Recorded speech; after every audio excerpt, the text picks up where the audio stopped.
English channel দিয়ে যুক্তরাজ্যে যাওয়ার পথ কি বন্ধ হতে চলেছে? মাত্র 1 বছরের ব্যবধানে 41% কমে গেছে অনিয়মিত অভিবাসী সংখ্যা।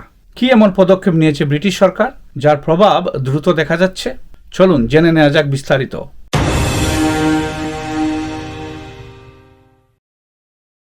আসসালামু আলাইকুম, welcome back to another blog.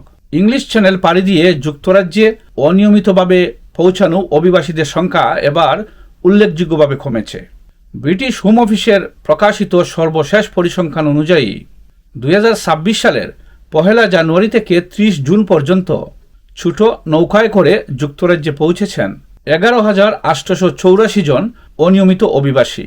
গত বছরের একই সময়ে এর সংখ্যা ছিল 19,982 জন, অর্থাৎ মাত্র 1 বছরের ব্যবধানে 41% কমেছে অভিবাসীর আগমন।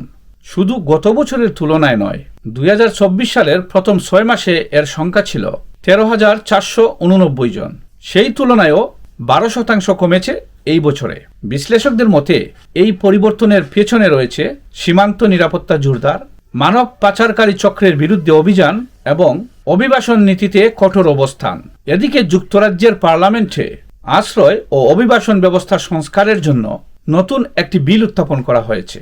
প্রস্তাবিত আইনে শরণার্থীর মর্যাদা স্থায়ী না রেখে অস্থায়ী করার পরিকল্পনা রয়েছে। এছাড়া যাদের আশ্রয়ের আবেদন প্রত্যাখ্যাত হবে তাদেরকে দ্রুত নিজ দেশে পাঠিয়ে দেওয়ার জন্য প্রক্রিয়া আরও শক্তিশালী করার উদ্যোগ নেওয়া হয়েছে। সরকার আরও বলছে, ইউরোপীয় মানবাধিকার কনভেনশনের কিছু বিধানের প্রয়োগ সীমিত করা এবং আধুনিক দাসত্ব বিষয়ক আইনের পরিবর্তনের মাধ্যমে অনিয়মিত অভিবাসনকে নিরুৎসাহিত করা হবে। এদিকে আন্তর্জাতিক সহযোগিতাও আরও বাড়িয়েছে যুক্তরাজ্য। জার্মানির সঙ্গে মানব পাচারকারীদের ব্যবহৃত নৌকার যন্ত্রাংশের গুদামে নজরদারি বাড়ানোর সমঝোতা হয়েছে। ইরাকের সঙ্গে অবৈধভাবে অবস্থানকারীদের ফেরত পাঠানোর বিষয়েও আলোচনা চলছে।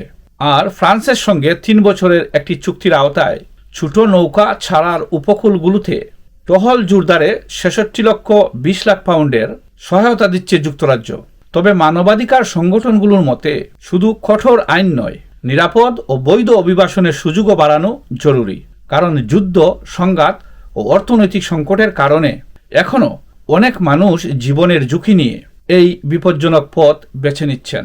এখন দেখার বিষয় হচ্ছে যুক্তরাজ্যের নতুন আইন ও কঠোর সীমান্ত নীতি আগামী দিনগুলোতে অনিয়মিত অভিবাসন আরও কমাতে কতটা সফল হয়। এ ধরনের আন্তর্জাতিক অভিবাসন সংক্রান্ত আপডেট পেতে চ্যানেলটি সাবস্ক্রাইব করে সাথে থাকুন। ভিডিওটি ভালো লাগলে লাইক দিন এবং শেয়ার করুন। ধন্যবাদ।